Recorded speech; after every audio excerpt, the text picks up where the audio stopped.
La estática crepitaba en los audífonos, con un sabor a lata vieja y ozono quemado. Catalina se frotó el cuello con el rígido nylon de su collar. Ahora volaba las rutas de la basura, transportando 6 toneladas de raciones congeladas sobre un Golfo de México negro, como la boca de un lobo. A nadie le importaba un transportista de carga hasta que la radio gritaba pidiendo auxilio. La cabina del 130 Hércules olía a lana mojada, a fluido hidráulico, y a ese inconfundible tufo metálico de una cafetera que ha estado en la hornilla por 3 horas seguidas. Catalina Moreno estaba en el asiento izquierdo, sus botas descansando ligeramente sobre los pedales del timón, sintiendo la vibración interminable y profunda de los 4 motores turbohélice Rolls-Royce, masticando el aire húmedo del Golfo. Eran las 3:40. Afuera del parabrisas reforzado, no había nada, ni estrellas, ni horizonte, ni océano. Solo un muro de negrura impenetrable y sofocante, que se sentía lo suficientemente pesado como para aplastar el armazón de aluminio del fuselaje. A Catalina le dolía la espalda baja, un nudo sordo y punzante justo en la base de su columna. Los cojines de los asientos en estos viejos cargueros estaban desgastados hasta la espuma, permanentemente marcados por los 1000 pilotos diferentes que se habían sentado en este mismo lugar, contemplado este mismo vacío, y esperado a que terminara su turno. Cambió de peso, la tela de su traje de vuelo color verde olivo estirándose incómodamente sobre sus hombros. A su lado, Beto comía pepitas.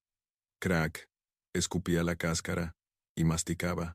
Tenía 24 años, recién salido del entrenamiento de transporte, y trataba la cabina de vuelo como si fuera la sala de descanso. Masticaba con la boca ligeramente abierta, mirando fijamente el brillo de la pantalla de navegación. Catalina cerró los ojos por una fracción de segundo. El sonido de las cáscaras golpeando su vaso de plástico vacío era ensordecedor en su monotonía. 3 años atrás, no habría escuchado el crujido de una cáscara de pepita. 3 años atrás, ella estaba amarrada al asiento eyectable de un F-35 Relámpago 2, respirando oxígeno puro y frío, a través de una apretada máscara de goma, soportando 7G sobre el desierto de Sonora, mientras su radar le advertía de enganches de misiles tierra-aire. En ese entonces, su mundo se medía en fracciones de segundo, en calor, en velocidad, en el peso aplastante de la gravedad que la presionaba contra el asiento, hasta que la sangre se acumulaba en sus piernas y su visión se reducía a un punto de alfiler. Ahora su mundo se medía en tarimas de pollo deshidratado, en las RPM del motor y en los asquerosos hábitos de masticación de Beto. «Tenemos un ligero viento en contra», mi capi, dijo Beto, sin levantar la vista de su tableta. Se limpió un polvillo de sal del pulgar en el muslo de su traje. «Podría retrasar nuestra llegada a Santa Lucía a unos 12 minutos. Enterada, dijo Catalina. Su voz era áspera, raspada por el aire seco y reciclado de la cabina. No le importaban los 12 minutos. No le importaba el viento en contra. Le importaba que el volante de control bajo su mano derecha se sintiera grueso y perezoso, envuelto en cinta de fricción pelada. No era la palanca de vuelo quirúrgicamente precisa de un caza. Volar el Hércules era como dirigir a una ballena hinchada a través del lodo. Exigía esfuerzo físico. No lo volabas con la punta de los dedos, luchabas con él con los hombros. Miró el indicador de horizonte artificial. Azul sobre marrón. Estable. Vuelo perfectamente nivelado. Seguro. Aburrido. Muerto. Eres un riesgo, Moreno. La voz del presidente del Consejo de Revisión todavía resonaba en el fondo de su cráneo, cada vez que la cabina se quedaba demasiado silenciosa. El recuerdo sabía a cobre, una decisión de una fracción de segundo, en un espacio aéreo disputado, una orden desobedecida, un convoy de ayuda humanitaria al que se negó a disparar, saliendo de un picado y exponiendo la cobertura de su compañero de ala. No la habían llevado a consejo de guerra, era demasiado buena, y su instinto había resultado correcto al final. Pero la Fuerza Aérea no funcionaba con instintos rebeldes. Le habían quitado su estatus de combate, la habían sacado del ala de caza, y la habían metido en el comando de transporte aéreo, los ruteros, los cargueros. Era un castigo destinado a romper su ego, a hacerla renunciar. Catalina tragó saliva, su garganta sonando seca, apretó el volante, sintiendo el pesado y rítmico temblor de la aeronave. No iba a renunciar. Volaría este ladrillo de metal torpe hasta que se le cayeran las alas si eso significaba permanecer en el cielo. Pero Dios, el silencio era sofocante. La falta de tensión era su propio tipo de tortura. Oiga, mi Capi, murmuró Beto, metiéndose otra pepita en la boca. ¿Alguna vez voló de los rápidos? Catalina se congeló. La pregunta era casual, aburrida. Él no sabía. Los registros de transferencia estaban sellados. Y para el ala de transporte, ella era solo una transferida malhumorada de alguna base en el sur. He volado muchas cosas. Beto desvió ella. Su tono plano, lo suficientemente afilado como para cortar la conversación. Solo preguntaba. Un tipo en el comedor de la base en Ixtepec dijo que tenías un parche de víbora en tu vieja maleta de equipo. Beto masticó pensativamente. Debe ser raro pasar de un Mach 2 a acarrear llantas de Humvee a 300 nudos. Catalina giró la cabeza lentamente. Las vértebras de su cuello tronaron. Miró a Beto. Realmente lo miró. Su rostro suave y sin arrugas. La pendiente relajada de sus hombros. No tenía idea de lo que se sentía tener el chillido de un misil fijado en tu oído, oler el sudor dentro de tu propio casco. Mantén los ojos en el flujo de combustible. Beto dijo en voz baja. Él parpadeó, captando el hielo en su voz, y se enderezó un poco. Sí, jefa. Catalina se volvió hacia el vacío negro del parabrisas. El zumbido de los motores continuó. Una pesada canción de cuna hipnótica. Dejó que sus músculos se relajaran, hundiéndose de nuevo en la espuma gastada del asiento. Solo 3 horas más para Santa Lucía. 3 horas más de nada. Levantó una mano, y se la pasó por la cara, sintiendo la arena del agotamiento en su piel. Entonces la frecuencia de emergencia se abrió de golpe. No comenzó con una voz, comenzó con un chillido de estática pura y sin encriptar que rasgó los audífonos de Catalina como un golpe físico. Se estremeció, su mano izquierda volando inmediatamente al panel de control de audio para bajar el volumen. A su lado, Beto dejó caer su vaso de cáscaras de pepita. Rebotó contra el suelo de metal, derramándose por el piso. Mayday, ciego, estoy sufriendo daños estructurales. Mayday. La voz era débil, ahogada por la interferencia atmosférica, pero el tono era inconfundible. Era el jadeo tenso e hiperoxigenado de un piloto bajo estrés fisiológico extremo, un piloto de combate. El corazón de Catalina se estrelló contra sus costillas.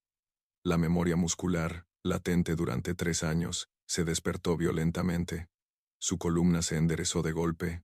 Su mano derecha se aferró al volante con una fuerza que podría triturar huesos. El olor a café rancio y lana mojada de la cabina desapareció, reemplazado instantáneamente en su cerebro por el olor fantasma de la cordita y la adrenalina.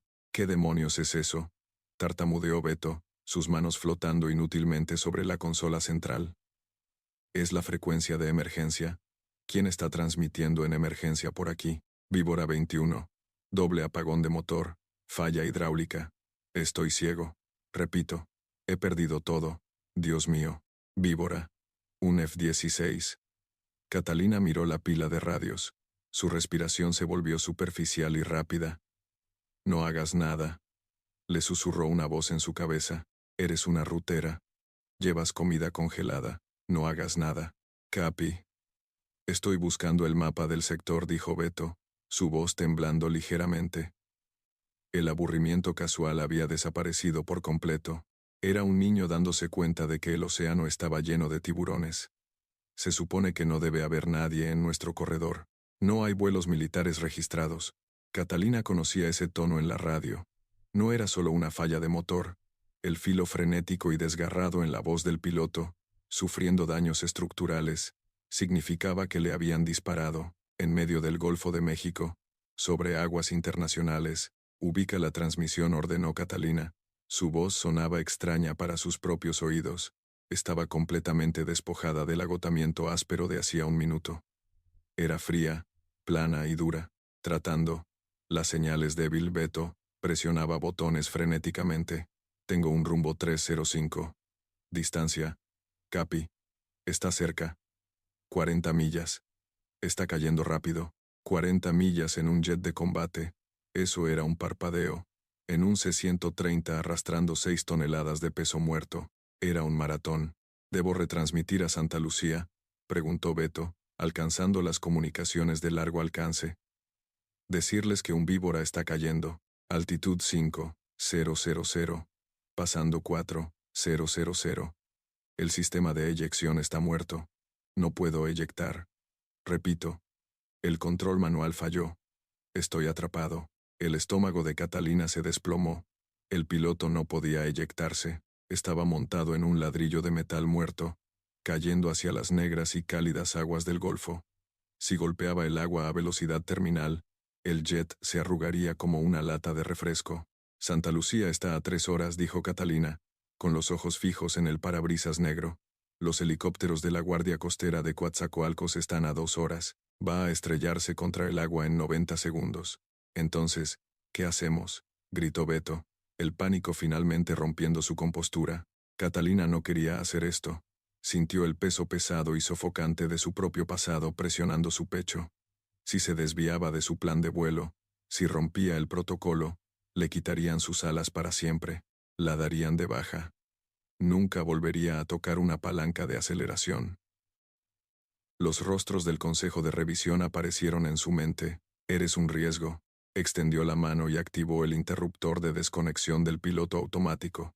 Bip, bip, bip. La alarma de advertencia sonó en la cabina, estridente y fuerte. El volante se endureció en sus manos mientras el enorme 130 exigía de repente el control físico. Mi capi. ¿Qué está haciendo? Catalina agarró las 4 palancas de aceleración y las empujó hacia adelante. Los turbohélices Rolls-Royce gritaron. Un rugido ensordecedor y vibrante que sacudió los mismos pernos de la estructura del avión. La cubierta se inclinó hacia arriba. Estamos virando, gruñó Catalina con los dientes apretados. Metió los hombros en ello, tirando del volante hacia la izquierda y pisando el timón. El 130 no quería girar, protestó. La estructura metálica gimiendo como un animal herido. En la parte de atrás, algo pesado se movió con un golpe masivo y aterrador, que reverberó a través del piso. ¿Está loca?, gritó Beto por encima de los motores, agarrando los reposabrazos de su asiento. Somos un avión de carga, no estamos armados. Si le dispararon, lo que sea que le pegó todavía está ahí fuera. Lo sé, dijo Catalina. El sudor perlaba su frente, frío y agudo. Los músculos de sus antebrazos ardían mientras luchaba con la pesada aeronave, en un viraje de 30 grados. Se sentía como intentar derrapar un camión de volteo sobre hielo. Se niveló en el rumbo 305, la nariz del Hércules cortando la oscuridad. Víbora 21. Aquí pesado 4 hasta 4. Beto estaba transmitiendo en la frecuencia de emergencia, su voz quebrándose. Copiamos su Mayday. Estamos en ruta a su posición. Demasiado lento. Eres demasiado lento. 4 hasta 4. Impacto en 40 segundos. No puedo ver el agua. Dios, está tan oscuro. Catalina soltó el volante con la mano derecha. Se agachó hacia el panel del transpondedor. El código de identificación civil brillaba en verde. Pulsó el botón de borrar. ¿Qué está haciendo?, preguntó Beto, con los ojos muy abiertos. Catalina lo ignoró. Sus dedos, impulsados por una memoria muscular que había sobrevivido a 3 años de atrofia, teclearon un código de emergencia militar secreto. Un código que no tenía absolutamente ninguna autorización para usar. Un código reservado para aeronaves de combate del Comando de Teatro de Operaciones en Peligro. Luego activó el micrófono en su volante. No usó la frecuencia de carga. No usó su distintivo de llamada de transporte. Bajó su voz una octava, encontrando esa cadencia dura e inamovible que solía dominar el cielo sobre el desierto. Víbora 21. Aquí Cobra. Tengo tu telemetría. Levanta la nariz. Compensa. No vas a caer al agua hoy. Durante un largo y agónico segundo, no hubo más que estática. El 130 se estremeció violentamente al atravesar una bolsa de aire turbulento, las enormes alas flexionándose fuera de las ventanas. Luego una nueva voz irrumpió en la radio. No era el piloto de Víbora en pánico, ni el control de tráfico aéreo. Era una voz que envió un escalofrío directo por la columna vertebral de Catalina. Impecable, nítida y escalofriantemente tranquila. Hércules desconocido transmitiendo un código de emergencia. Julieta 7. Está violando espacio aéreo restringido. Reduzca su velocidad e identifíquese de inmediato. Catalina miró la pantalla del radar. 2 nuevos puntos habían aparecido de la nada. moviéndose a una velocidad imposible. No habían venido del horizonte. Habían estado allí todo el tiempo, volando a oscuras, en modo sigiloso. F-22 Raptors. Catalina mantuvo su mano clavada en los aceleradores. No redujo la velocidad. Identificarme, murmuró para sí misma. Una sonrisa sombría y sin humor tocando la comisura de su boca. Activó el micrófono de nuevo. Acabo de hacerlo. La radio quedó en silencio total. Los F-22 se dirigían hacia ellos a toda velocidad, a 20 millas, y acercándose en segundos. Si la consideraban una amenaza, podrían meterle un misil Abraham en la cabina antes de que pudiera parpadear. La radio hizo clic. La voz nítida se había ido, reemplazada por alguien que sonaba completamente sin aliento. Catalina, ¿eres tú? El agarre de Catalina sobre el volante se tensó hasta que sus nudillos se pusieron blancos como el hueso. El olor del café rancio había desaparecido por completo. Ahora solo olía el ozono de las radios, el sudor en su propia piel y el aterrador aroma eléctrico del combate. Abran paso, muchachos, susurró al micrófono. Vengo manejando un camión y necesito una escolta. Los dos F-22 Raptors no llegaron con un rugido. Aparecieron como fantasmas. En un segundo, el radar los mostraba a 10 millas. Al siguiente, una sombra eclipsó la tenue luz de las estrellas sobre el ala derecha. Catalina no necesitó mirar para saber que estaban allí. Lo sintió. El masivo desplazamiento de aire de sus motores de empuje vectorial gemelos golpeó el costado del 130, inclinando el pesado avión de carga unos 5 grados a la izquierda. Catalina gruñó, luchando con el volante contra su pecho, su bota pisando el pedal derecho del timón, para evitar que el Hércules derrapara en el cielo. La cinta de fricción del volante se clavó en sus palmas callosas. Cobra, por Cristo, eres tú. La radio crepitó. La voz pertenecía a Reyes. 3 años atrás habían compartido cervezas tibias en un búnker de concreto, en alguna base del sur. Ahora él volaba un caza furtivo de $100 millones, y ella transportaba pollo congelado. Déjate de reuniones, Reyes, espetó Catalina. Los músculos de su cuello estaban tensos como cuerdas, esforzándose contra las pesadas fuerzas G del viraje no coordinado. ¿Dónde está? Víbora 21 está debajo de ti. Altitud 2,000 pies, descendiendo a 3,000 pies por minuto. Es un ladrillo, Cobra. Falla eléctrica total es inminente. Está volando con batería de respaldo y una plegaria. Los instrumentos se apagan. Durán, el piloto del Víbora, sonaba como un hombre asfixiándose en un armario cerrado. Su respiración era una estática rápida y superficial en la frecuencia de emergencia. Está completamente oscuro. No sé dónde está el horizonte. Voy a impactar a ciegas. Impactar el agua a ciegas a 200 nudos era una sentencia de muerte.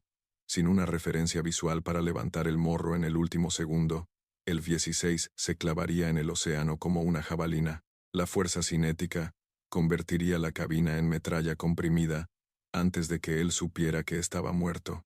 Los ojos de Catalina recorrieron su panel de instrumentos analógicos. Las temperaturas de los motores turbohélice Rolls-Royce estaban subiendo a la zona amarilla. La estructura del avión vibraba tan violentamente que la aguja del altímetro era una mancha blanca borrosa. Necesita un horizonte, dijo Beto. Su voz ya no era un chillido de pánico. Era hueca, reducida a una comprensión cruda y aterradora. Finalmente estaba viendo las mismas matemáticas que Catalina. Capi, está negro como boca de lobo ahí fuera. No tenemos bengalas, no tenemos municiones de iluminación. Catalina miró a través del cristal reforzado.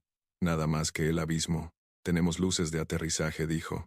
Beto se volvió hacia ella, su rostro pálido bajo el brillo verde del panel de instrumentos. ¿Luces de aterrizaje? Solo proyectan hacia adelante. Para usarlas sobre el agua, tendrías que... Se detuvo. Tragó saliva. Capi, tendrías que ponernos en un picado. De noche. Sobre el océano. Un 130 transportando 6 toneladas de carga, no era un bombardero en picado. Era una ballena. Si empujabas la nariz demasiado hacia abajo, el impulso de la carga y la pura resistencia del fuselaje harían imposible recuperarse. Las alas se romperían, o simplemente volarían directamente hacia el agua negra. Reyes Catalina activó el micrófono. Su pulgar resbaló sobre el plástico sudoroso del interruptor. Dile a Durán que apunte a mi cola. Voy a pintarle el agua. Cobra. Negativo, ladró Reyes, su compostura profesional resquebrajándose. Estás demasiado pesada. Si fuerzas esa estructura, arrancarás las alas. La guardia costera está a 1 hora. Él no tiene 1 hora, gritó Catalina. No fue un grito de heroína.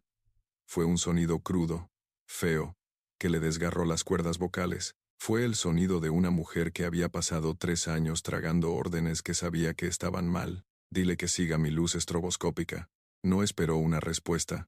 Tiró de los pesados aceleradores hacia atrás hasta el ralentí de vuelo. El rugido ensordecedor de los 4 motores se redujo instantáneamente a un gemido nauseabundo y hueco. El silencio era peor que el ruido. Luego empujó el volante hacia adelante. La gravedad desapareció. Beto soltó un grito agudo e involuntario, mientras su cuerpo se tensaba contra el arnés de 5 puntos.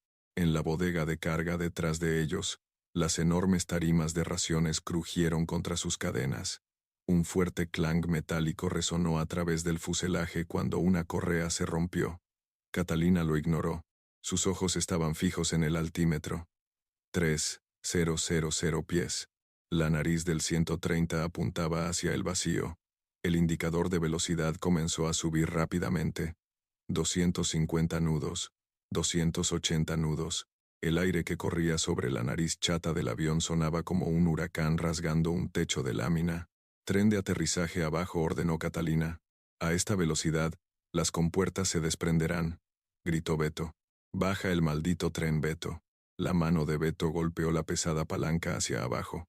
Las bombas hidráulicas gritaron en protesta. La panza del avión se estremeció violentamente cuando el enorme tren de aterrizaje se desplegó en la corriente de aire, actuando como un freno de aire crudo y desesperado. La vibración era tan intensa que los dientes de Catalina castañeteaban en su cráneo.